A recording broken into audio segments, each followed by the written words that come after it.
Mucha atención a partir de este momento porque nuestra sección de salud mental que hacemos todos los lunes en el Ciudadano ADN, vamos a compartir una conversación, pero también un súper buen dato que es para esta tarde, a las 7 de la tarde. Estamos hablando de un seminario gratuito, certificado, online, que tiene que ver con cómo brindar apoyo psicológico y social cuando hay situaciones de emergencia. La semana pasada tratamos de alguna manera bien rápida de rescatar rápidamente algún testimonio y dar algunas primeras líneas. Algo se habla por ahí, después hemos aprendido de los primeros auxilios también en salud mental.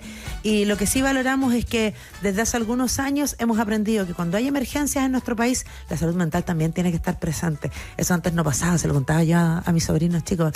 No, pues Ni no, para el terremoto era... del 2010 alguien pensó en la salud mental de la gente, nadie se preocupaba. Costaba más. Exacto. Ni hablar, pues qué suerte que ahora están esas conversaciones presentes.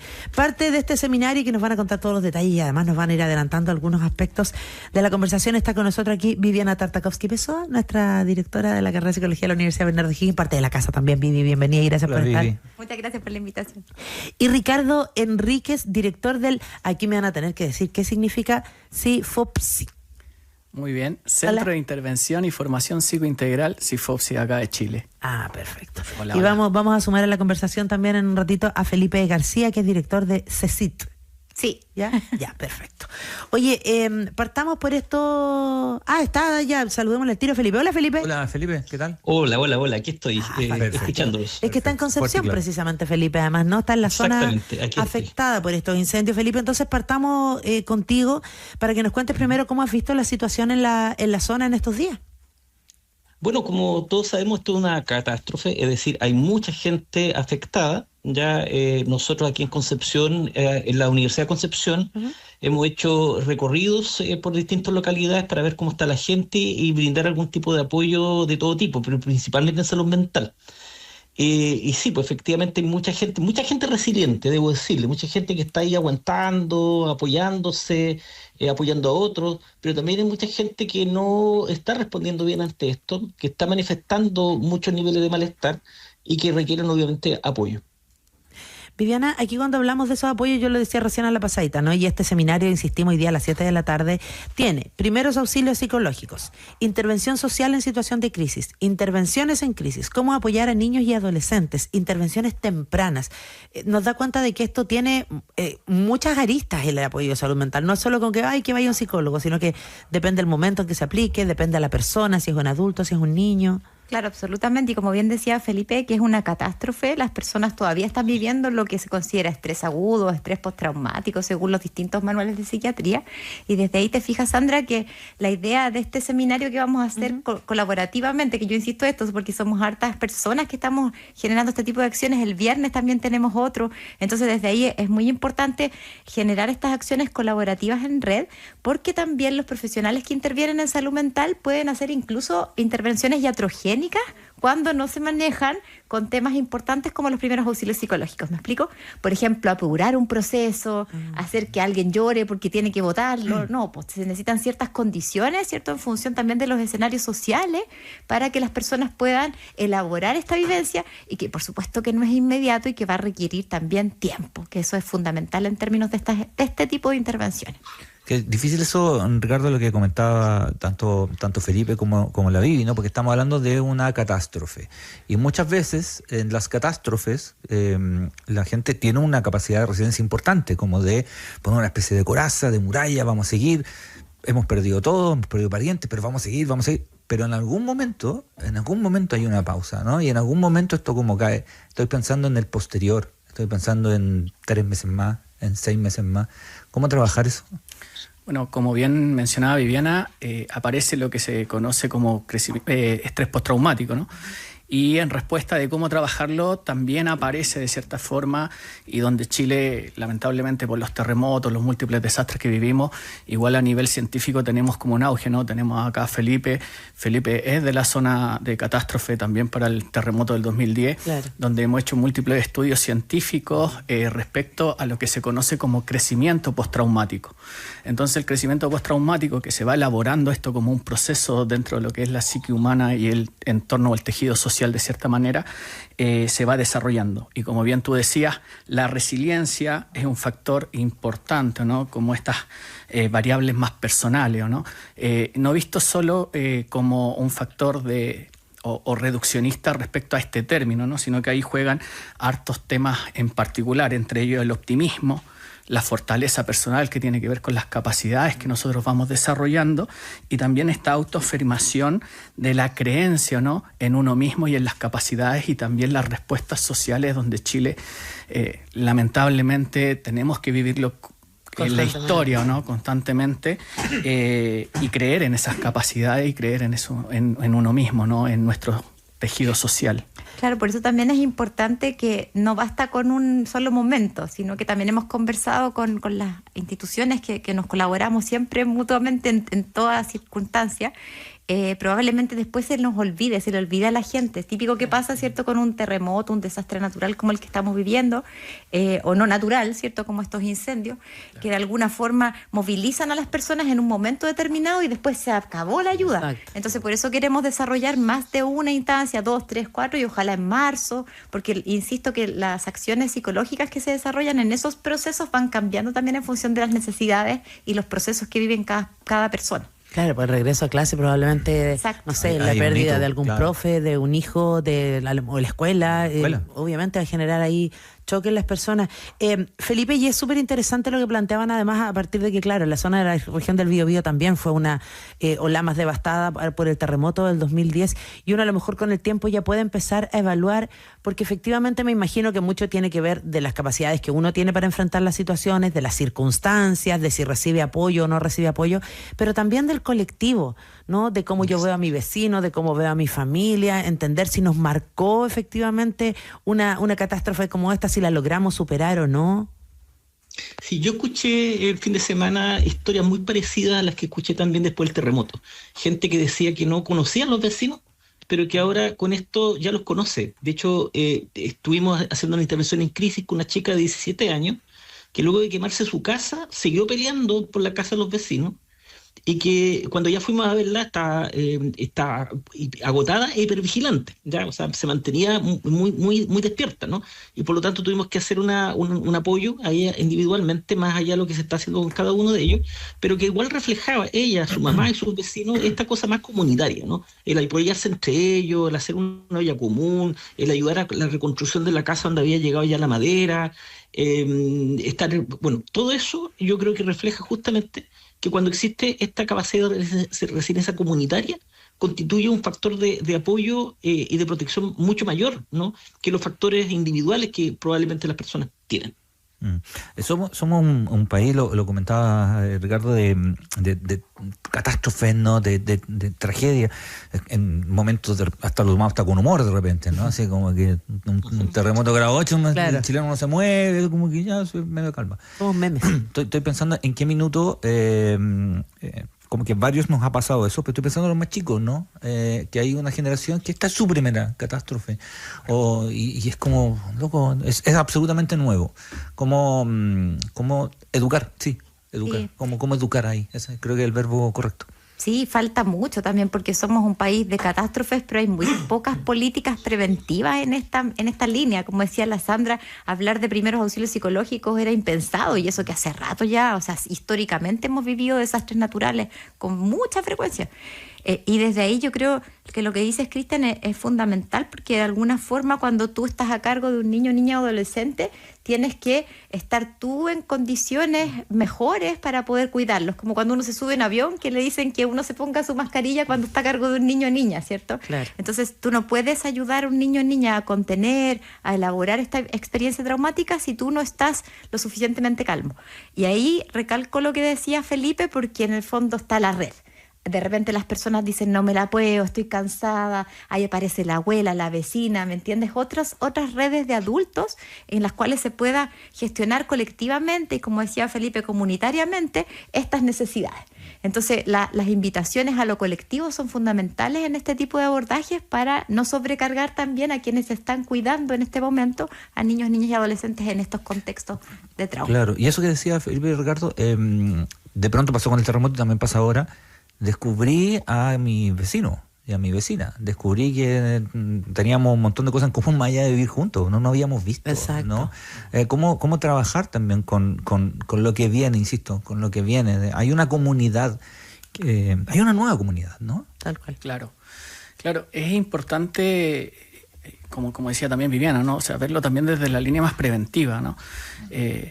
Creo que hoy día vivimos en un mundo hiperproductivo, individualista, ¿no? Que nos lleva justamente a este individualismo, cosa que quizás hace unos 20 años atrás no era así. O sea, el barrio era como todos nos conocíamos, hacíamos actividad en conjunto. Salíamos a jugar a la calle. Salíamos a jugar a la calle justamente.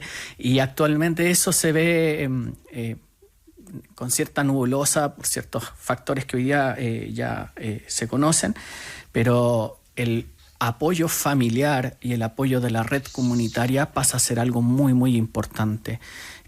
Cuando no está la familia, debiera estar una red comunitaria, una red social, una red más de Estado también para poder ayudar, ¿no? Y creo que ahí sí tenemos harta experiencia en lo reactivo más que en lo preventivo. Claro, y eso es fundamental porque efectivamente todavía además existe una mirada de alguna generación que, no, pero sí, pues yo ¿para qué voy a ir a un doctor si no estoy loco? ¿Para qué voy a ir a un psicólogo? ¿Para qué voy a ir a un psiquiatra si no estoy loca?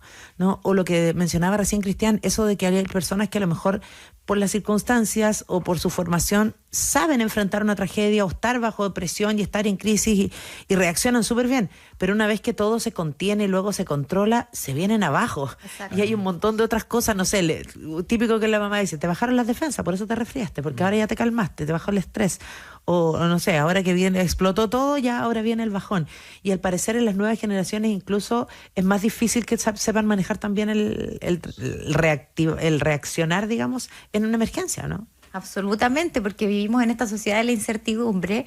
La otra vez conversábamos de que no nos gusta poner este nombre de como la generación de cristal. Exacto. Pero efectivamente como con esta sobreprotección que habla Jonathan Haidt de papás canguros, que te fijas que hacen que los chicos no tengan libertad de expresión, no hayan autonomía progresiva, y eso limita, Sandra, no solamente la elaboración de estas vivencias, sino que también lo que tú mismo decías, ¿cierto? La capacidad de autocalmarse, que uno la ve tan escasamente en las generaciones más jóvenes, donde siempre ha estado un otro que me calme, incluso a los 18, 20, 30 años. Entonces, desde ahí, por supuesto que es importante, al estar a cargo de niños, niñas y adolescentes, saber que hay autonomía progresiva y facilitar y fomentar procesos de también especular esto que decimos los psicólogos, este rol de calma, que finalmente se traduce en que tú sola sepas cómo calmarte, cómo gestionar tus emociones, etcétera. Felipe, te quería preguntar, como la pregunta al revés, ¿no? El desahogo, el espacio también para el desahogo. El espacio para mandar la cresta en algún minuto. O sea, me imagino que también es parte de, ¿no? Y muchas personas necesitan justamente un lugar donde poder compartir su experiencia y sus emociones. Y eso lo desarrollan naturalmente, que es una ventaja, entre comillas, de lo desventajoso que son los desastres colectivos. Claro, los desastres colectivos es más fácil encontrar a un vecino, un amigo que haya pasado por algo similar, y se comparten experiencias, ¿no? Y eso es muy terapéutico, ¿no? A diferencia de los eventos más individuales, ¿no? Una situación de abuso, tortura, violación, que no es masivo y por lo tanto la gente tiende a aislarse y no compartirlo, generando por lo general mayores problemas, ¿no? Quiero agregar acá que ayer hicimos visitas a lugares como más apartados, de casas quemadas, y la gente en general estaba respondiendo bien en términos de su salud mental, pero necesitan conversar. Claro. Y por lo tanto, conversar mucho, y nos invitaban a la casa, nos mostraban cómo vieron la experiencia, nos mostraban las cosas que lograron salvar, ¿no? del incendio, y la gente estaba muy contenta y agradecida por el solo hecho de conversar. ¿Ya? Ahora, hay que tener mucho cuidado, esta advertencia, de que no todos quieren conversar sobre lo que le ocurrió. Y eso cuando pasa, igual hay que respetarlo. O sea, cuando obligamos a la gente a que nos cuente algo, como decía Viviana, ¿no? Como para desahogarse como a la fuerza, eso puede ser peor. No funciona, claro. No. Bueno, de hecho, pensaba además que cuando se da en estas circunstancias, efectivamente uno trata de hacerse cargo, tendrá las herramientas o no tendrá las herramientas necesarias, pero eso de entender que también es a largo plazo y que el entorno entorno de alguna manera lo entienda, ¿cómo se hace? Les pregunto precisamente por el entorno, porque siempre es bueno dar consejos para saber cómo reaccionar. Ya lo dice Felipe, en el caso puntual de una persona, o si es una situación familiar, o si es una situación de la sociedad o de una comunidad, porque muchas veces somos súper buenos o culturalmente nos criaron con el ya, sí, ya va a pasar, ya calladito, tranquilito. Y es como cortar las emociones, o ese votar, o ese querer escuchar, o empiezan a decirte algo y tú como, no, pero es que no debiste haber hecho eso. Somos como bien buenos para juzgar, además, ¿no? Totalmente. Yo creo que ahí lo que decía Felipe, si quieres ahí me complementas, Ricardo, es como, primero, no tener recetas estandarizadas, porque todas las personas reaccionan de forma distinta. Claro, son realidades distintas. Exacto, frente a estímulos adversos, también frente a los daños, también es distinto si alguien perdió un familiar, claro, o se le quemó, como decía Felipe, la casa completa y no quedó con nada. Entonces, también, por una parte, los timings de cada persona son distintos, Andrita, y eso es súper importante cuando uno hace intervenciones, ¿cierto?, tanto grupales como individuales. Por otro lado, ¿cierto?, saber que en una misma receta te va a servir para una familia que haya vivido condiciones similares, porque siento que las personas reaccionamos diferente. Y por otra, lo que tú decías es súper importante. En general, tendemos a apurar procesos. Entonces, ya, pues cuénteme, o llore. y no. Exacto. También por ahí decía alguien, se necesita un hombro para llorar. A veces las personas tardan porque no, cuando uno llora es porque al menos tiene la esperanza de que alguien lo va a escuchar. Entonces, si no siento eso, probablemente tarde más mi proceso de botar esa emoción. Y algo que es súper central es como, además de este respeto por los tiempos, es que para resiliar se necesita este desahogo que hablaba Felipe. O sea, resiliencia ni comunitaria, ni familiar, ni individual implica como yo soy súper woman, me la puedo todo. No. Exacto. Hay que tener un momento para elaborar, primero votar esa experiencia emocional. Ajá. Y luego ir conversándola, procesándola, y eso puede tardar asimilar mucho cuesta, tiempo. Pues claro. Ahí no sé si Ricardo querés añadir algo también. Sí, sumar algo quizás un poquito más desde el optimismo, ¿no? Recuerdo hace un par de años que hablábamos justamente con Felipe García, justamente de este tema traumático, ¿no?, del trauma en sí, y en ese diálogo aparece, y Felipe hace mención, y quizás él puede complementar mucho más, de que lo normal o lo común es que las personas reaccionemos de manera positiva. El margen de que puede desarrollar síntomas a nivel más de cuadro psicopatológico como el estrés postraumático viene a ser menor en comparativa en estos desastres más comunitarios, más sociales o más colectivos, que el margen de que puedan desarrollar ciertos síntomas estas personas. Claro, y ahí no juzgar, porque en el fondo cada persona va a reaccionar también con su predisposición, cómo estaba emocionalmente. También somos historia. Sí, recién estábamos hablando de historia, ¿cierto? Claro. Entonces, de alguna forma, somos historia, y probablemente si alguien ya estaba con alguna sintomatología o ya estaba con algún problema familiar, te pilló más mal parado, y por supuesto que vaya a poder tener más propensión a desarrollar una sintomatología. Hay un tema con las ayudas, Felipe, tú que estás en la zona respecto a, y aquí estábamos hablando de la coordinación de las ayudas, que de pronto se produce una sobre de gente que va a los lugares. Exacto. Cuando en rigor no ayuda demasiado en ese momento. Hay un tema ahí también, estando obviamente en el lugar, visitando el lugar. Sí, los lugares que tienen más fácil acceso están sobreintervenidos. Ya, de hecho, nosotros pasamos por algunas casas que decían, no, si de salud mental ya nos vinieron a hablar. Y claro, nosotros ahí obviamente hacíamos la retirada. Buscamos los equipos que estuvieron ahí conversando, porque nosotros somos un equipo especializado, entonces necesitamos buscar a las personas de riesgo. Entonces, si habían pasado por ahí, nos podían a nosotros informar de las personas en riesgo y nosotros hacer una intervención más focalizada. Pero ahí logramos coordinar, ¿no? Pero en general hay muchos grupos, muchas personas que tienen muy buenas intenciones, pero genera este problema de la sobreintervención, y como no está asociado quizá algún tipo de dispositivo más formal, ¿no? Un grupo psicotrauma, lo que es salud municipal o lo que sea, entonces no queda ahí, o sea, no sabe qué hacer más y no hay continuidad en la intervención. Y el problema de falta de continuidad en la intervención es un problema, o sea, que alguien vaya a ayudar, que la gente escuche y pues no puede hacer nada más y no lo vuelva a ver, eso es un problema, ¿ya? Entonces, claro, hay que ojalá coordinarse, o sea, la gente que va, ojalá que se ponga a disposición de algún equipo ya formalizado para poder apoyar a ese equipo y no ir por las puras, porque puede generar interferencia. Es que hay mucha gente que va por la foto y es terrible que lo diga porque yo sé que hay la gran mayoría van de verdad con espíritu solidario, con preocupación, ofrecerse voluntario, a donar lo que puedan, pero lamentablemente hay grupos pequeños o hay personas súper individualistas. Bueno, hemos visto estafas, ¿no? Que han tratado de estafar a las víctimas, entonces eso habla de que efectivamente estas situaciones se dan. ¿Y qué dice de nosotros como país esa forma de reaccionar? Porque por una parte, lo decía Cristian recién, si no es un terremoto grado 8 y hay víctimas fatales, lo primero que hacemos son memes, ¿no? O grabar videos y nos reímos y los viralizamos y todo lo demás, porque los terremotos los tenemos bajo control. Pero cuando inmediatamente nos vamos al otro extremo, cuando vemos que es una catástrofe mayor y nos volvemos en caravana y nos volcamos y estamos todos súper comprometidos, y si es la situación anterior y está todo bajo control o fue un incendio, no sé, vemos a la niña sacándose la foto con el incendio de fondo. Es muy curioso eso. Yo creo que por una parte hay varias explicaciones ahí. Por una parte, acuérdense que somos el país más conectado de Latinoamérica y el Caribe, con el mejor internet, entonces estas prácticas también curiosas también tienen mucho que ver con aquello. Con el acceso. También hay tendencias mundiales de eso, Sandra, lamentablemente, ¿cierto? Por la poca educación en medios que tenemos la mayoría de las personas del mundo, no solamente de Chile. En Chile es más complejo porque el internet es muy bueno. Y también yo creo que en estos fenómenos ocurren estas polarizaciones a veces. Y esta cosa individualista que decía Ricardo, o sea, si a mí no me toca directamente, no me movilizo y no hago nada. Y por otra parte, claro, si me toca directamente, ahí probablemente pueda empatizar mejor por esta lógica individualista y ahí voy a poder hacer algo en pro de esa ayuda.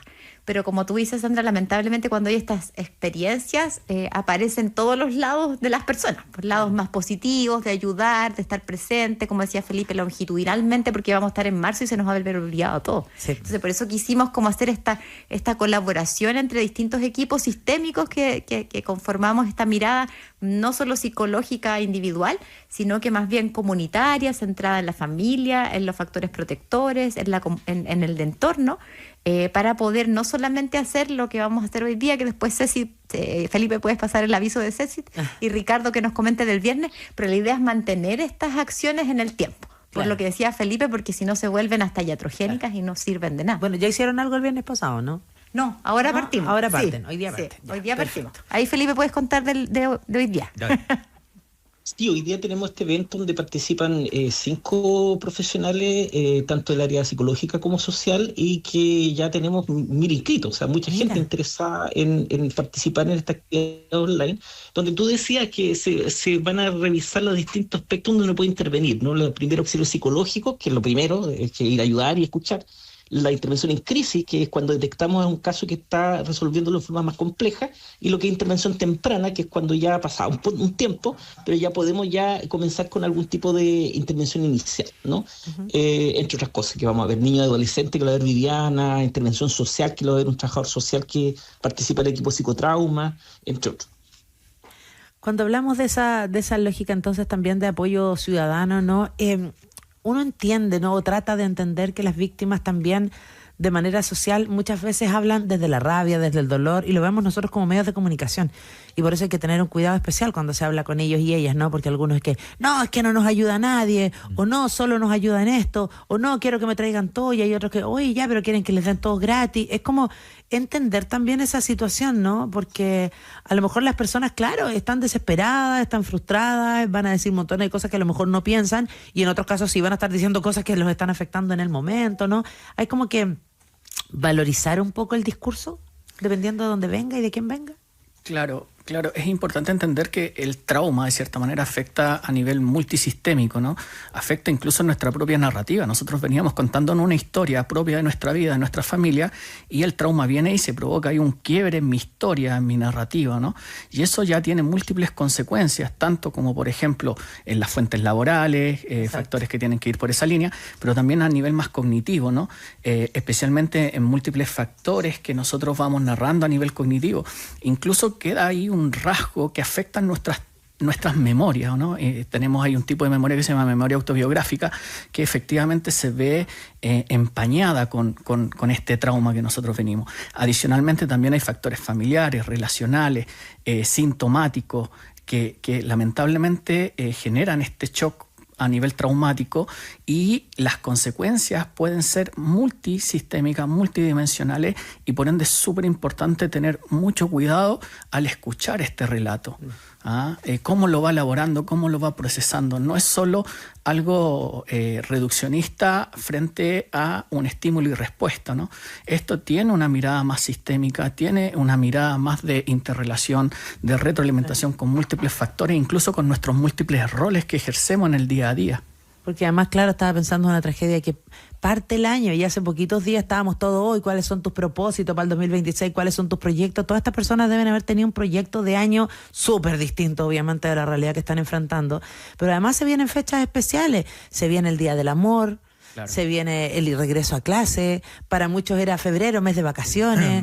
Me imagino, Felipe, que allá eso también hay que tener cuidado, como decía la Vivi, que las circunstancias van cambiando, los contextos también, y a lo mejor ahí comunitariamente enfrentarlos, ¿o no? Por algo se piden mochilas y eso. Por supuesto, hay un tema como dos temas que son importantes que vienen pronto, ¿no? Uno es el inicio del año escolar, donde los chicos que no tienen casa, que no tienen escuela, donde hay dificultades de movilidad, ¿no? Entonces eso hay que resolverlo pronto, ¿no?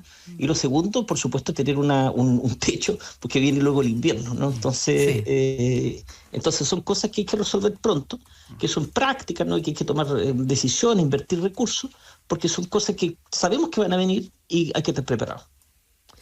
Bueno, efectivamente prevenir desde ya es súper relevante. Ojalá vayamos entendiendo que esto debiera ser una costumbre e implementado además desde el sector público también. Por eso la invitación. ¿Cómo se hace para el seminario? Ya hay más 1.000 inscritos, pero se puede inscribir más gente, ¿o no? Claro. Ahí Felipe y después de Ricardo puedes contar del viernes también. Sí, tienen dos instancias. Sí, se puede inscribir más gente, hay que entrar a una página, bueno, pero deletrearlo acá, ¿no? Es cesis.cl. Cesis se escribe con CESIST.cl.